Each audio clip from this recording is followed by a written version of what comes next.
ang mga kwento ng pag-ibig, kwento ng buhay at kwento ng pag-asa dito sa Barangay Love Stories. Love Stories.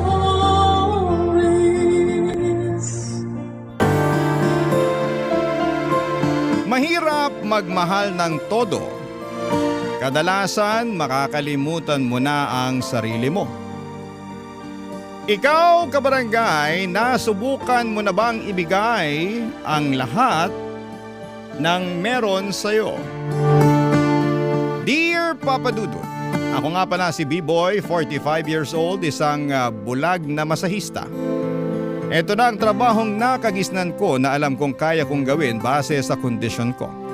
Ito na ang talentong pinagkaloob ng Diyos sa akin. Kaya naman dito ko ginagalingan. Marami nga akong naging kliyente sa pagmamasahe. Laging ako ang hinahanap-hanap. At dahil nga rin sa angkin kong galing sa pagmamasahe, kaya kahit papaano ay hindi ako nawawala ng pera para ipangtustos ko sa amin ang live-in partner ko na si Christy. Mas matanda ako sa kanya ng 10 taon. Siya ang nagsilbing inspirasyon ko sa pagmamasahe. Siya ang dahilan kung bakit mabilis kong natanggap ang sitwasyon ko.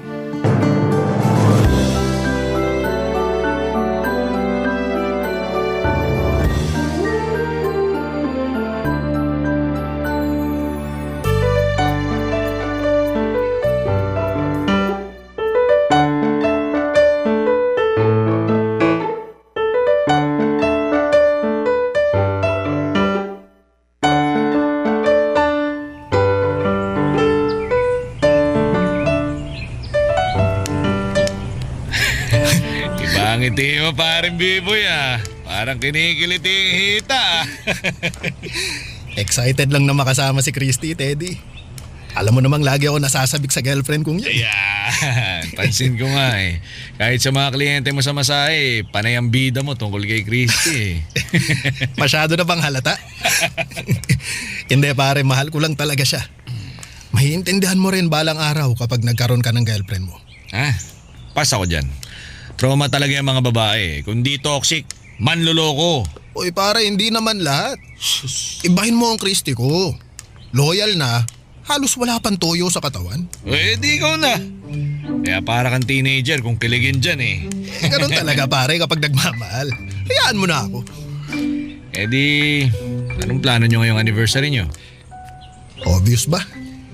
Lalantakan lang namin tong sopas na binili ko kanina. Uy Teddy, check mo maigi ang dinadaanan natin ha. Baka matisod ako at mahulog ko tong sopas. Lugot ako nito kay Christy. Ba talaga ni-request nyo para sa anniversary nyo? Eh hindi naman. Pero tradisyon na namin simula noon na tuwing anniversary namin, bibilhan ko siya ng sopas. Noong first anniversary kasi namin, sobrang natuwa siya sa nabili kong sopas eh. Creamy daw tsaka maraming sahog na hotdog. Gusto kasi niya nung mapulang sopas dahil dun sa hotdog. Tingnan mo nga yan kung kulay pula pa tong sabaw ng sopas. Ah oo, mas mapula pa sa spaghetti oh. Yun. Ah, ito na tayo, nandito na tayo sa bahay nyo. O halika Teddy, pumasok ka na muna sa bahay. Makigain ka ng sopas, halika. May soft drinks pa kami sa ref. Halika na. Hindi na, basta muna B-Boy, anniversary nyo eh. Ayoko naman makastorbo sa inyo. Sa ibang araw na lang ha. Tsaka gusto ko na rin makauwi para makapahinga na, tulog na. Opening pa naman ako bukas sa trabaho. Sige. Mag-iingat ka Teddy ha. Salamat ulit sa paghatid. Shh, wala yun, ikaw pa ba? Sige, alis na ako. Sige. Christy, mahal. Nandito na ako. Dala ko na tong mapulang sopas na gusto mo. Sopas na naman. Taon-taon mo na lang kung purgahin ako ng sopas ha. Tradisyon na natin to, di ba mahal? Halika na. Pagsaluhan na natin tong sopas habang mainit pa. Oh, nagpadagdag ako ng hotdog at saka carrots, ha? Di ba paborito mo yun? B-Boy, ayoko na. Ay, kailan ka pa umayaw sa hotdog? Ang ibig kong sabihin, ayoko na sa'yo. Maghiwalay na tayo. Teka, ano to? Bakit bigla ka nakikipaghiwalay? Anong nasabi ko? Dahil ba sa hotdog? Sawa na ako sa'yo. Sawa na ako sa buhay na ganito. Paulit-ulit na lang tayo eh. Puro na lang sopas tuwing anniversary. Paano kung gusto ko pala ng palabok ngayon? Di bibilhan kita bukas ng palabok. Bakit kailangan makipag-break? Hindi lang to dahil sa sopas eh. Hala, sabi mo kanina dahil sa sopas. Ayoko na nga talaga. Okay? Ang hirap pagpaliwanag sa'yo. Mahal naman, wag mo naman akong gawing bobo. Mahal lang talaga kita kaya ayokong intindihin yung sinasabi mong makikipag-break ka sa akin. Basta ayoko na. Di mo na ako makukumbinsi na magstay sa'yo. Ay, nako. Itulog mo na lang muna ngayon yan, ha? Baka bukas okay ka na. Baka toyo lang yan. Ako, itutulog ko na rin to. Huwag na natin kainin tong sopas kung ayaw mo.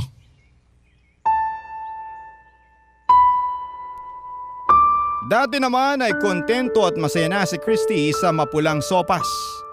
Paborito nga niya yon, tuwing anniversary namin, palagi niya yung hinahanap. Akala mo ay laging naglilihi noon. Gusto laging mapula ang kulay ng sopas para daw sure na maraming hotdog ang nilagay. Mahilig din kasi si Christy sa hotdog. Pero noong anniversary namin yon ay nagtataka ko. Bakit ayaw na niya ng mapulang sopas? Bakit ayaw na niya ng hotdog? Bakit bigla siyang nakikipaghiwalay? Ano nga ba ang problema? Kasi maayos naman kami sa pagkakatanda ko. Wala kaming naging mabigat na away kapag nagtatampo na nga siya. Kapag nararamdaman ko nang mag-aaway na kami ay magsusorry na ako kaagad. Para hindi na siya bumuga pa ng apoy. Ako lagi ang nagpapakumbaba. Hindi ko maintindihan kung ano nga ba ang kulang. Bakit kailangan niyang makipaghiwalay, Papa Dudut?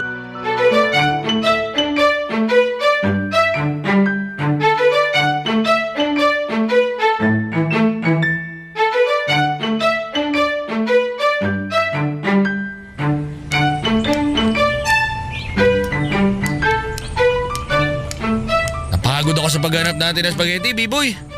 Ano bang problema mo at bigla ka nalang naghanap ng spaghetti? Hindi naman to para sa akin, Teddy. Para to kay Christy.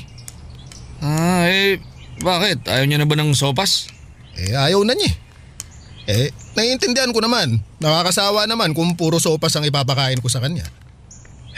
Siya ba nagsabi na spaghetti na lang ang bilin mo? Hindi, naisip ko lang. Sikat naman kasi ang spaghetti, di ba?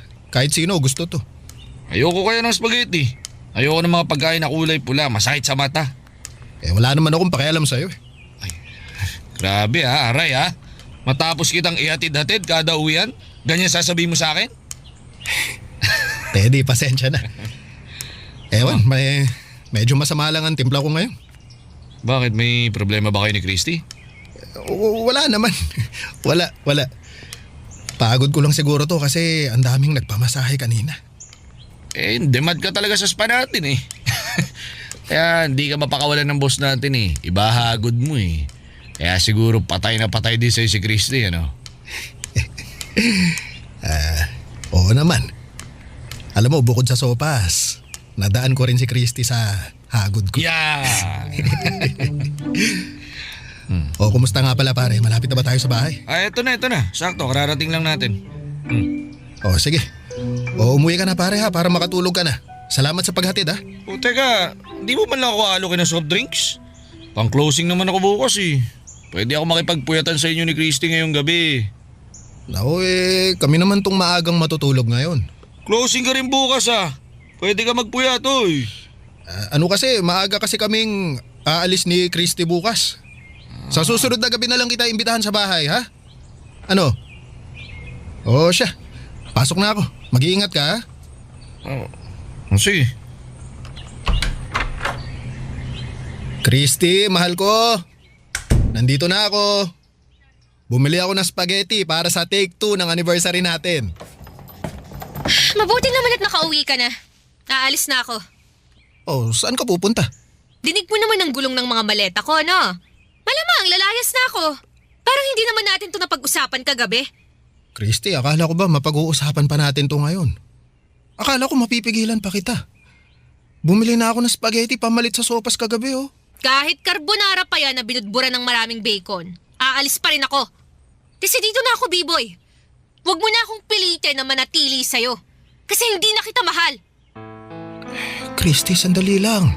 Pag-usapan muna natin to. Halika, tikman mo muna to spaghetti ko bago ka magdesisyon. Sali ka na, sige na. Baka magbago pa ang isip mo. Tigas naman ang ulo mo! Sinabi kong hindi na magbabago ang isip ko eh. Kagabi ka pa! Ang kulit mo! Tumabi ka na nga dyan! Aalis na ako. Pero, Christy... Mag-iingat ka na lang palagi, ha? Ayoko na talaga. Pakawalan mo na ako. Christy! Ano? Palipasin mo muna ng 15 minutos bago ka umalis, ha? Baka kasi nandyan pa si Teddy sa labas. Hindi pa niya alam na magkakahiwalay na tayo eh. Akala ko nanawa lamang siya sa mapulang sopas. Kaya pinalitan ko ng spaghetti na mas mapula pa. Mas marami pang hotdog kumpara sa sopas na lagi kong binibili sa kanya. Pero hindi pa rin pala yon sapat. Parang meron pa rin siyang hinahanap na hindi niya makita sa akin. Marami ba talaga akong pagkukulang? Hindi ko masagot kasi pakiramdam ko ay binigay ko naman ang lahat sa kanya. Pinakinggan naman niya ako na magpalipas muna ng 15 minutos bago umalis ng bahay. At sa loob ng 15 minutos na yon, akala ko ay magbabago pa ang isipan niya. Nagsumbong na kasi ako kay Lord na baka naman pwedeng pigilan niya si Christy. Pero nawala na lahat ng pag-asa ko nang buksan na nito ang pintuan at walang lingong lumabas ng bahay. Wala na si Christy. Iniwan na niya ako. Matapos niyang sabihin na hindi na niya ako mahal. Barangay Love Stories. Barangay Love Stories. Halos hindi ako makabangon sa bawat araw na naaalala ko ang pag-iwan ni Christy sa akin. Bawat sulok ng bahay siyang naaalala ko.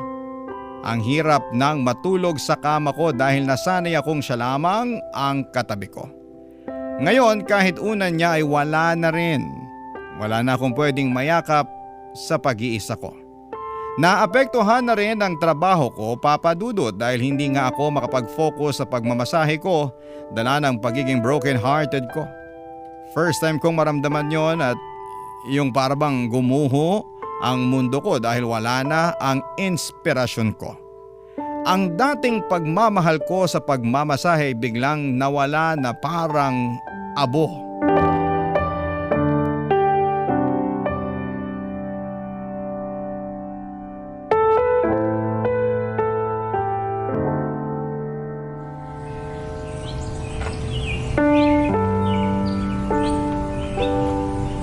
B-boy, Ano yun? okay ka lang ba? Oo naman pare, bakit? Kasi 3 na yung mga customer natin na nagreklamo sa'yo eh. Pambihira, bakit naman sila magre-reklamo? Ang kakapal ng mukha nila ah. Kung ayaw nila sa akin, edi ayoko rin sa kanila. Goodbye na lang. Oy, teka lang, B-boy. Nagsabi lang sila na parang di na tulad ng dati masahe mo. Eh malamang pare, tumatanda na rin ako eh. Sumasakit na rin ang kamay ko. Alam ko naman yon. Sinabi ko na rin yan sa kanila. Pero sabi nila parang mo lang daw silang hinahawakan sa balat eh. Kahit konting bigat wala na raw eh. Para ka raw nagpapahid ng asin sa lechon. Ang arte. Wag na lang silang bumalik amo. Mas gusto ko pang magmasahe ng lechon kaysa sa kanila na ang lalapad ng mga likod. Talo pa mese. Oo, wag ka naman ganyan. Paano pare, nakakasama sila ng loob eh. Pare, hindi ka naman ganyan dati ah. Mahal na mahal mo mga customer mo. Lalo na yung pagmamasahe mo. Kahit nga pagod ka, nagagawa mo pa rin ng tama yung pagmamasahe mo. Kasi di ba sabi mo, dito ka magaling? Dito ka napapahalagahan ng ibang tao? Kaya naisip ko lang baka naman may problema ka. Lahat naman ng tao may problema pare. Oo, alam ko naman yun. Pero magaling kang magdala ng problema eh. Di na halata, lalo na sa trabaho. Napaka-professional mo kaya. B-boy, sabihin mo nga sa akin ang totoo. Ano ba nangyayari sa'yo? Wala nga. B-boy, ako lang to. Di mo kailangan magsinungaling o magtago. Ang bigat Teddy eh. Ang sakit eh. Oh, sige nga magkwento ka. Iniwan na ako ni Christy pare. Ano? Kailan pa? Nung anniversary namin, nakipaghiwalay na siya. Anak, dahil sa sopas? Dahil daw hindi na niya ako mahal. Pero ang tagal nyo na. Yan din naman ang sinabi ko sa sarili ko eh. Pero kapag ayaw na pala talaga sa'yo ng tao, kahit ilang dekada pa kayo nagsama, aalis pa rin siya. Kaya pala wala ka sa focus eh. Gusto mo ba, umuwi ka na muna? Ako na bahala mag-cover sa'yo dito. Sabihin ko sa boss. Hindi na pare. Mas gusto ko nga rito sa trabaho eh. Ayoko umuwi doon. Naaalala ko lang siya sa bahay palagi. Bakit kaya siya nakipaghiwalay? Di ba okay naman kayo bago yung anniversary nyo? Nararamdaman ko na naman pare bago pa nung anniversary namin na medyo nanlalamig na siya. Naku. Binabaliwala ko lang. Iniisip ko baka may pinagdadaanan lang. Nanlamig na pala? Naku, hindi kaya... Hindi kaya ano? Hindi kaya may nahanap ng iba na nagpapainit sa kanya? Ay, hindi pa ako naloloko ha, pero base sa mga kwento ng mga kakilala ko, oras daw naman lamig na siya sa'yo. Naku, meron na yung bago. Tama nga kaya si Teddy. Nanlamig si Christy dahil meron na siyang bago? Kinabahan ako sa ideya na yon, Papa Dudut. Mahal na mahal ako ni Christy, yon palagi ang sinasabi niya sa akin. Hindi ako nagduda ni minsan sa pagmamahal niya sa akin. Siya pa nga itong palaging nagsiselos sa aming dalawa. Kahit na wala na akong makita, pakiramdam niya may tinitingnan pa rin akong babae kapag naglalakad kami sa mall o sa park. Pero mukha namang si Teddy, kasi bakit bigla siyang aayaw sa amin? Wala namang kaming malaking problema para bumitaw siya ng gano'n na lamang. Hindi nga niya maipaliwanag sa akin ang dahilan kung bakit siya nang iwan. At ipagyayabang ko talaga sa lahat. Ginawa ko ang lahat para sa amin. Kung pwede lang na may perfect boyfriend na award ay sa akin yon iabot. Doon po ako sigurado, Papa Dudut.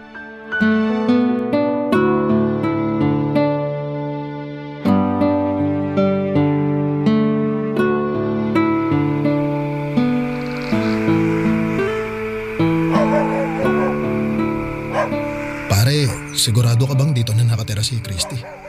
Oo, sigurado ako. Nakausap ko yung katrabaho niya. Ito raw yung bagong apartment nun. Nakakabahan ako. Naku naman, kumprontahin mo na nang matapos na to. Nang makamove on ka na. Kailangan mo ng closure. Yan. Pambihira ka kung makapagbigay ka naman ng advice. Akala mo naman hindi ka single.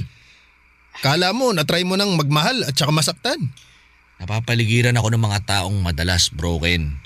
Kaya hindi ko kailangan maka-experience na ma-broken para malaman kung anong gagawin ko. Oh, ayan. Ay, tama nga ako. Ayan dito si Christy nakatira. Nakita ko siya sa bintana. Talaga pare? Sasamahan mo ba ako dun sa loob? Uy, hindi na. Kaya mo na mag-isa yan. Para hindi kayo mahiya mag-usap. Hihintay na lang kita rito sa labas ha. Sumihipol ka lang. Sige pare. Diyan ka lang ha.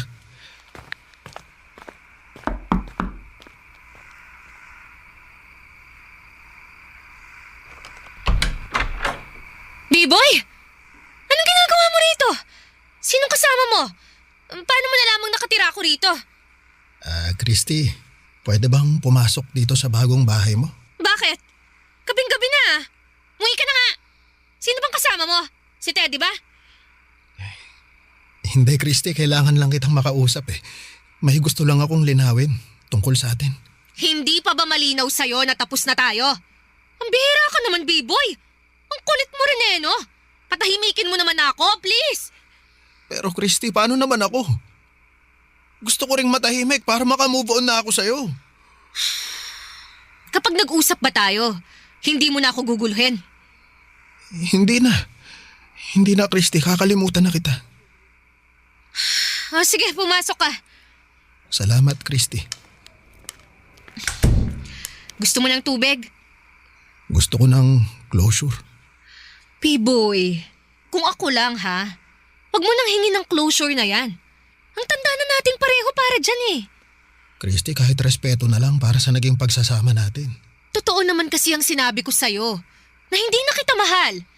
Kaya hindi ko maintindihan kung bakit naghahanap ka pa ng closure. Eh yun na nga ang sagot. May nagsabi kasi sa akin na baka nakahanap ka na raw ng iba eh. Kaya mo ko iniwan. Sino namang nagmamagaling ang nagsabi sa'yo niyan? Puro na lang paninira, tamang hinala ang alam nila. Hindi mo nga ba ako pinagpalit sa iba? Biboy, nanawa lang ako sa sopas. Kaya siguro mabilis akong nawala ng pagmamahal sa'yo. Kasi paulit-ulit tayo sa sopas. Eh kaya nga binalhan kita ng spaghetti eh, pero iniwan mo pa rin ako. Kasi huli na ang spaghetti mo. Nawala na ako ng gana sa'yo. Tsaka, Christy, mahal ko. Dala ko na yung paborito mong sopas. Deo, Akala ko ba sawa ka na sa sopas? Sino ka? Ako lang naman tong iniwan ni Christy para matikman niyang sopas mo. Ang akala ko ay nanawa lamang si Christy sa sopas ko. Pero hindi pala. Gusto lamang niyang makatikim ng ibang lutong sopas.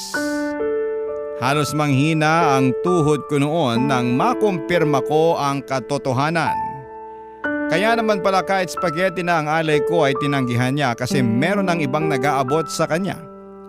Isang tomboy ang bago ni Christy. Tomboy na pala ang bagong hilig niya. Nagulat ako.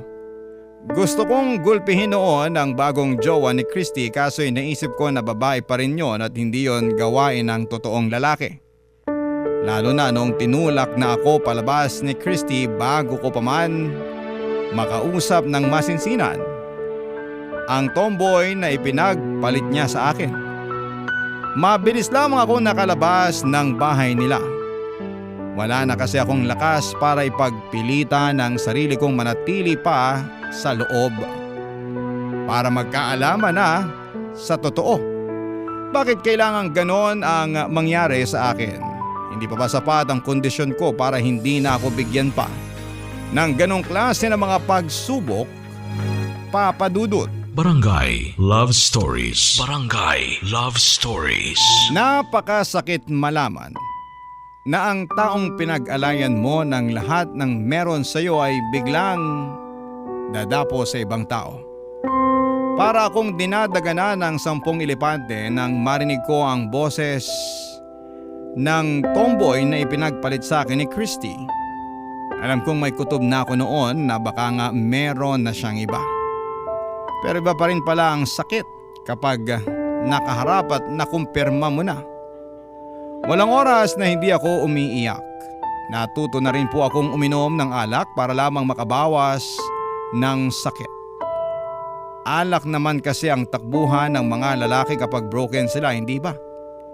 Pero walang nagawa ang pait ng alak para mawala ang pait ng nararamdaman ko. At kahit gano'n na nga ang ginawa sa akin ni Christy ay hindi pa rin nawawala sa puso ko ang pag-asa na babalik pa rin siya kapag natauhan na, Papa Dudut.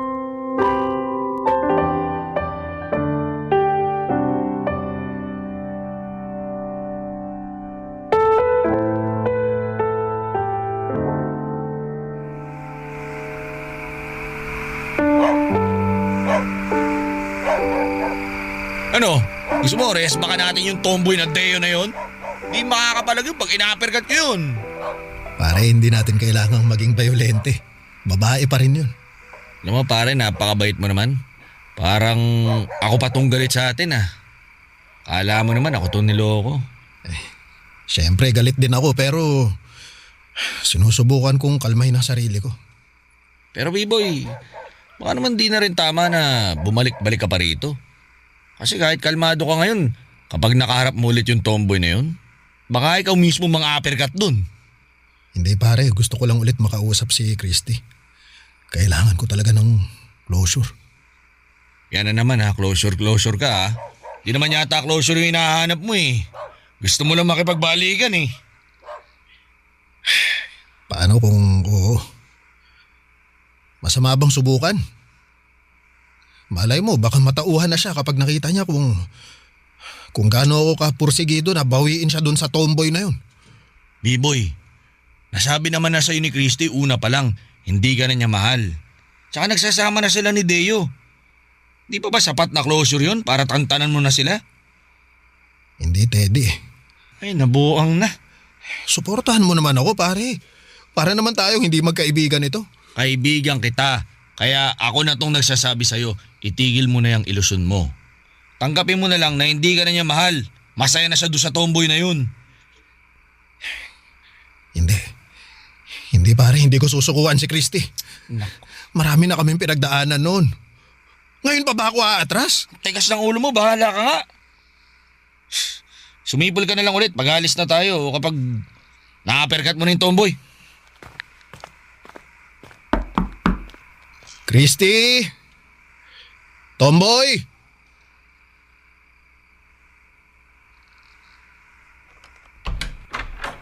Sinong tomboy? Ano, nandyan ba si Christy? Wala. Umalis. Saka pwede ba? May pangalan ako, no? Deo. Sorry, nakalimutan ko lang naman. Pwede ba akong pumasok? Bakit? Makikikain ka ng sopa sa amin? Pambihira tong yabang naman ito. Eh di wow! Hindi ko talaga alam kung bakit ka pa nandito. Gusto mo lang bang manginis o gusto mo lang pasakitan ng sarili mo? Gusto kong bawiin yung sa akin. Si Christy ba tinutukoy mo? Bakit? Meron pa bang iba? Paano mo ba babawiin yung taong ayaw na sa'yo? Hindi ka sigurado dyan. Kapag pursigido ako, nakukuha ko. Tama nga si Christy. Makulit ka. Iba yung makulit sa nagmamahal lang ng totoo.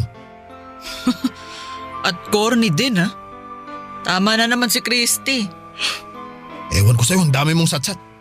Baka gusto mong i-uppercut na kita para makita natin kung sino ang karapat dapat sa atin kay Christy. Oh, i-uppercut mo ko? Bakit? Nakikita mo ba ako? Loko-loko ka, iniinsulto mo pang pagiging bulag ko. Sa totoo lang, si Christy naman ang nang insulto sa'yo eh. Sinabayan ko lang. Hindi magagawa yun ni Christy sa akin. Nire-respeto niya ang sitwasyon ko.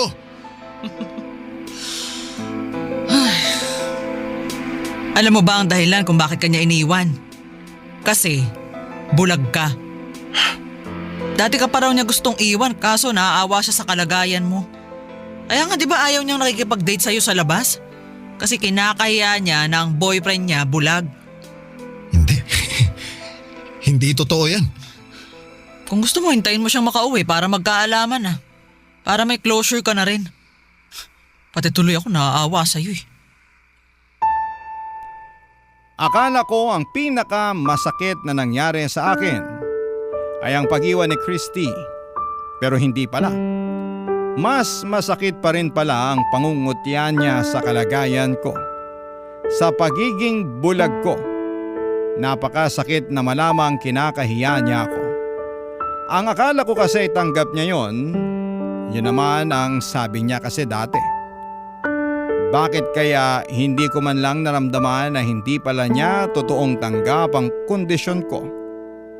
Yun ang closure ko, doon ko palang natanggap na wala nang dahilan para maghabol pa sa taong hindi tanggap kung sino at ano ako. Nakakawala ng respeto. Umalis na ako noon sa bahay nila Christy at ang tomboy niyang karelasyon. Mula noon ay hindi ko na siya nilingon pa papadudot. Mula noon ay kinalimutan ko ng mahal ko siya.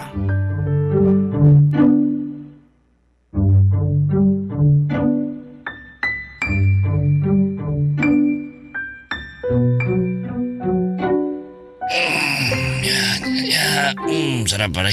Sarap. Uy, pare, Ah, ano ka bakit? ba? Ang ingay mo naman. Hindi ako makakonsentrate. Eh, ang galing mo magmasahe. Alam mo naman dito na lang ako magaling. Alam mo kung saan ka pa mas magaling? Saan pare? Sa pag-aabol sa taong ayaw na sa'yo. Hira ka. Aray. Ayoko na nun. Hindi ko na uulitin yun, no? Talaga ba? Baka mamaya pag nalungkot ka ulit, habulin mo na naman si Christy. Sana totoong i-uppercut mo na yung si Deo. Nako, hindi na. Hindi na talaga. Ayokong dungisan ang mga kamay ko dun sa tomboy na yun.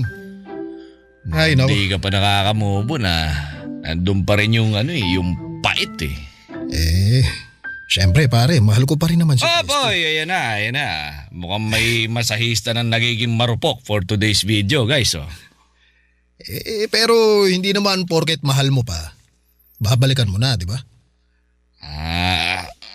Kung ganun, hindi mo na babalikan. Hindi na. Naku, matapos niyan tapakan ang pagkatao ko, hindi na talaga. Dinibdib mo talaga yung sinabi niya, no? Alam mo pare, Hmm. mas masakit pa yung pang-aalipusta niya sa pagiging bulag ko. Kaysa dun sa sinabi niyang hindi na niya ako mahal. Nakakabastos naman kasi yun. Alam naman niya na mataas ang tingin ko sa kalagayan ko at sa mga kapwa ko bulag. Kaya nakakasama ng loob na hindi niya nirespeto yun. Kinahiya pa niya ako. Alam mo, buti na lang din nakaharap ko si Deo eh.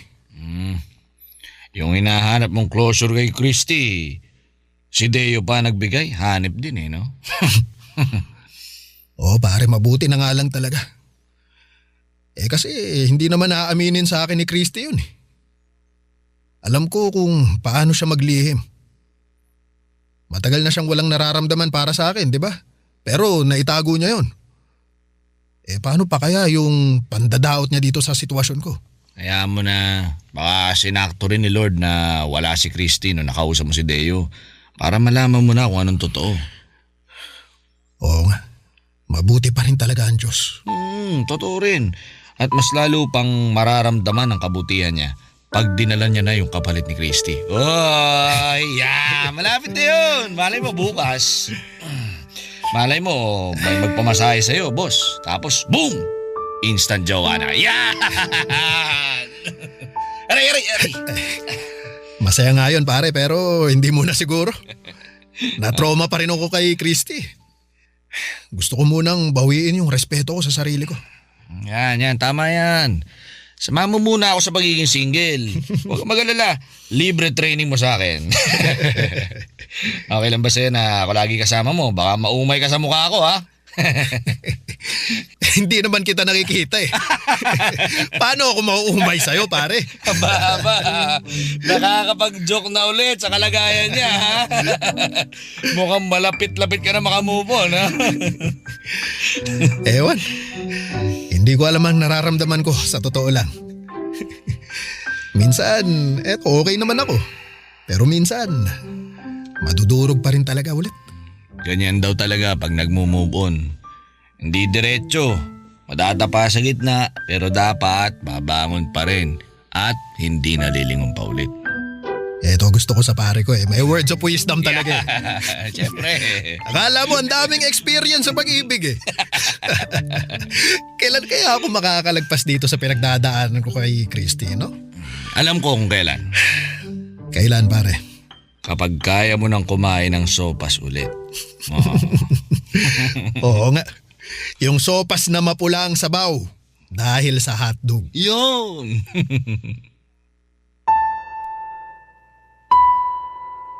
Minsan, fully healed sa umaga, nagre-relapse naman sa gabi.